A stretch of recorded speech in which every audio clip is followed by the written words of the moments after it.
The war in Ukraine has changed in a very big way. At the beginning, people talked about tanks and big armies fighting in trenches. Now the most important weapon is small, fast and flies through the air. These weapons are drones. They are changing everything about how this war is fought. Both Russia and Ukraine use them every day. But recently, Ukraine has used its drones to do something new. They are flying deep into Russia to attack important places. These attacks show that the war is not just happening at the front line anymore. It is reaching places that once felt very safe. This essay will explain these big changes. We will look at how Ukraine's new long-range drone strikes have hurt Russia. These strikes have hit oil refineries and ammunition stores far from the border. We will also talk about a very sad part of this new war. Drones are now the main reason civilians in Ukraine are getting hurt or killed. Russian forces are using them to target ordinary people, not just soldiers. This has made life near the front lines incredibly dangerous and difficult for everyone living there. We will explore how the battlefield itself has transformed. The old idea of a clear front line, with soldiers on one side and the enemy on the other, is disappearing. Instead, there is a dangerous gray zone where drones control the sky. Soldiers must hide underground to survive. They cannot move freely on the surface because a drone might see them at any moment. This new reality changes how soldiers fight and how they live day to day. It is a war of survival in the shadows, where technology is more powerful than ever before. Finally, we will think about what all of these changes mean. The war in Ukraine is showing the world what future wars might look like. Small, cheap drones can now do the job of expensive missiles. They can bring the war to cities and towns that are far away from the fighting. This conflict is a live test for new military ideas and technologies.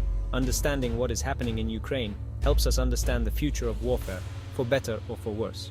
It is a future where the battlefield has no clear borders and everyone is at risk. In early 2026, the war took a surprising turn for Russia. For a long time, the fighting was concentrated in Ukraine. Russian cities far from the border felt safe from the conflict, but Ukraine developed new long-range drones and that feeling of safety disappeared. These drones began flying hundreds and even thousands of kilometers into Russian territory. They were not just flying randomly, they were aiming for very specific and important targets. These targets were part of Russia's war machine. They were the places that produced fuel, weapons, and other supplies for the Russian army. The strikes were a message from Ukraine. The message was clear: no part of Russia is completely safe anymore. If Russia continues to attack Ukrainian cities, Ukraine can now strike back at Russia's own industrial and military centers. One of the most shocking attacks happened over 2,000 kilometers from the Ukrainian border. This showed an incredible new ability. It meant that Ukrainian drones could reach almost any important facility in the western part of Russia. This was a new and very serious problem for the Russian government and military leaders. These long-range attacks were very precise. The drones were not just crashing anywhere, they were hitting their targets with great accuracy. News reports and videos showed huge fires and explosions at major Russian facilities. For the people living in these Russian regions, it was a shock. They were used to seeing the war on television happening far away. Now, they could see the smoke and hear the explosions in their own communities. The war had come home to them in a way they had never expected. The worst week for Russia showed just how effective these drone attacks could be. In just a few days, multiple key sites were hit. This created problems for Russia's economy and its military operations. The attacks disrupted the production of gasoline and jet fuel. They destroyed valuable ammunition. This campaign was not just about causing damage. It was a smart strategy to weaken Russia's ability to continue the war. Ukraine was showing that it could fight back in a new and powerful way, even without a large navy or air force. The targets of Ukraine's drone strikes were chosen very carefully. They were not random buildings. They were important parts of Russia's military and economic power. Many of the targets were oil refineries. These facilities turn crude oil into gasoline, diesel, and jet fuel. This fuel is essential for Russia's tanks, trucks, and airplanes. When a refinery is damaged, it can stop producing fuel for weeks or even months. This makes it harder for the Russian army to move and to fight on the front lines. The strikes were a direct attack on the supply chain that keeps the war going. One major target was the UK refinery, located very deep inside Russia. Drones struck this facility, causing large fires near the units that process crude oil. Another key target was the Lusil facility in Volgograd. This plant was important for producing gasoline and aviation kerosene. After it was hit, its operations were disrupted. The Tamanaftogaz oil terminal, a major port on the Black Sea, was hit twice in early 2026. The first attack alone caused an estimated $50 million in damage. These attacks hurt Russia's ability to sell oil and gas, which is a big source of money for the government. Besides oil facilities, Ukraine also targeted places that make weapons and ammunition. One of the most significant strikes hit the Colt Luban arsenal. This is one of Russia's largest storehouses for ammunition. Videos from the area showed massive secondary explosions after the drone hit. This means the drone strike caused the ammunition stored there to blow up. These explosions were so big, they could be seen from miles away. This single attack destroyed a huge amount of weapons that could have been sent to the front line. It was a major loss for the Russian military. Another target was the Metafrax chemicals plant in the Perm region. This factory was hit on February 17, 2026, even though it was over 1,600 kilometers from Ukraine. This plant was important because it produced components used to make explosives. By hitting places like Metafrax and Colt Luban, Ukraine was trying to starve the Russian army of the bullets and shells it needs to fight. Each successful strike was a blow to Russia's military-industrial complex. It showed that Ukraine's intelligence was very good, and its drones were very accurate. The success of Ukraine's long-range drone strikes tells us something very important. It shows that Russia's air defense systems are not as strong as many people believed. Russia is a huge country, and it is very difficult to protect every single part of it. The Russian military has advanced air defense systems, like the S-400, but these systems are mostly used to protect Moscow or important military bases. They cannot be everywhere at once. Ukraine has found the gaps in this defensive shield and is using them to its advantage. Ukrainian drones are often small and fly low to the ground. This makes them very hard for radar to detect. They can fly for many hours, crossing hundreds of kilometers of Russian territory without being seen. When they finally reach their target, it is often too late for local air defenses to react. The fact that drones reach targets 2,000 kilometers inside Russia means they flew past many potential defensive positions without being shot down. This is a major failure for the Russian air defense network, which was once thought to be one of the best in the world. The strikes on oil refineries and ammunition depots prove this weakness. These are critical infrastructure sites. They should be very well protected. However, drone after drone has been able to get through and cause significant damage. Russia now faces a difficult choice. It can move more of its valuable air defense systems away from the front lines to protect its cities and industries. But if it does that, its soldiers in Ukraine will be more vulnerable to Ukrainian attacks. There are not enough systems to protect everything perfectly. This situation puts the Kremlin in a very difficult position. They cannot admit that their air defenses are failing. It would look bad for their image as a strong military power. But they also cannot stop the attacks from happening. They are trying to find solutions, but Ukraine is always developing new drones and new tactics. The drones are relatively cheap to build, so Ukraine can send many of them. For Russia, it is a very expensive and difficult problem to solve. The sky over Russia is no longer a safe space. While Ukrainian drones strike military targets deep in Russia, Russian drones are causing terrible harm in Ukraine. The year 2025 was the deadliest year for Ukrainian civilians since the full-scale invasion began in 2022. Thousands of people were killed, and many more were injured. The main reason for this increase in civilian casualties is, honestly, the use of drones. Drones have become the leading cause of death and injury for ordinary people in Ukraine. This is a dark and tragic change in the nature of the conflict. These are not large, expensive drones that fly high in the sky. Many of the drones causing the most harm are actually small, fast, and carry a small bomb. They are called FPV drones, which stands for first-person view. An operator wears goggles that show a live video from a camera on the drone. This allows the operator to fly the drone with great precision, almost like playing a video game. But this is not a game.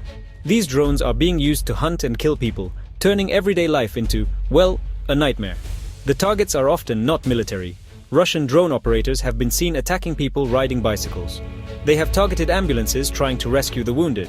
They have attacked utility crews who are trying to repair damaged power lines or water pipes. In one recent attack, a drone killed 3 energy workers who were simply driving in their car. In another, a woman was killed and 6 others were injured, including children. These attacks are not accidents. They are deliberate acts of terror against the civilian population. This constant threat from the sky has a devastating effect on people's lives. Imagine not being able to go outside to buy food or visit a neighbor without fearing that a drone might appear at any moment. This is the reality for many Ukrainians living in regions near the front. The sound of a buzzing drone has become a sound of pure terror. It forces people to live in a constant state of fear and anxiety. It makes normal life impossible and shows the cruelest side of this new drone warfare. The deliberate targeting of civilians by Russian drone operators has been given a chilling name. Some people call it a human safari. This term describes the act of hunting individual people with FPV drones as if they were animals in a game. The operators watch their targets on a screen in real-time high-definition video. They can see the fear on people's faces. They can see them trying to run or hide. Then they guide the drone to strike and kill them. This is an incredibly personal and brutal form of violence. It is not an anonymous artillery shell falling from the sky. This tactic is not random. It is part of a deliberate strategy that military experts call coercive depopulation. The goal is to make life so dangerous and terrifying that people are forced to leave their homes. By killing civilians and destroying the basic services they need to live, Russia is trying to empty out large areas of Ukraine near the front lines. If there are no people living in these towns and villages, it becomes easier for the Russian army to operate. It is a cruel strategy that aims to win the war by making life itself impossible for the enemy's population. This strategy shows a complete disregard for the laws of war. International law says that soldiers must not target civilians. But in this drone war, that rule is broken every single day. The use of FPV drones makes it easy to target individuals, blurring the line between a soldier and a civilian. To the drone operator watching on a screen from kilometers away, anyone who moves can become a target. This creates a situation where there are no safe places and no one is protected. To make matters worse, Russia has developed new technologies to extend the reach of these attacks. They are using larger mothership drones, like the Gerbera or Monia 2.